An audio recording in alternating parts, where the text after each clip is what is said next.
I'm Whittington, and I'm here with another Lego creation.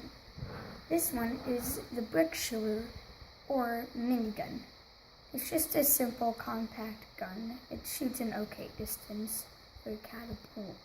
It's rubber band powered, and I'll dry fire it here for you. So to fire it, you can move this to the left or right.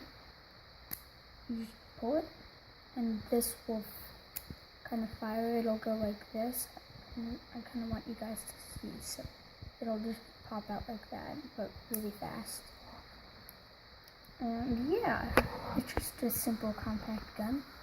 And I'm not going to do a tutorial this time because I think that might be a bit hard. I'm not that good with them. And I'll show you it firing. And to prove that it can fire anything, I have some crazy pieces, or if you call them crazy, I'm just saying that they're kind of funky pieces. You can try firing other ones if you make something like this. I don't know, it's just built entirely out of Technic pieces. It's a very simple build. Yeah, so let me show you 5 people. So I'm going to fire it towards the stairs. All you have to do to fire it is place any brick right there. Oh, that fell off. And then you just can move it. I think that went off camera, but it went kind of high. I don't know if you see that's a good 10 feet or so. I'm not so sure. I don't have a tape measure or anything, but yeah, I'll show you.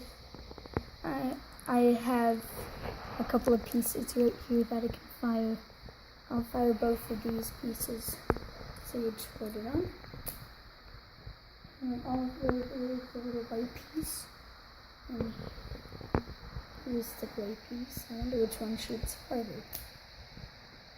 That one went kind of high. But the white piece is about right here. Pretty far, and the gray piece is right next to it. I hope you check out my next Lego creation that I make. And I will see you all later. Bye!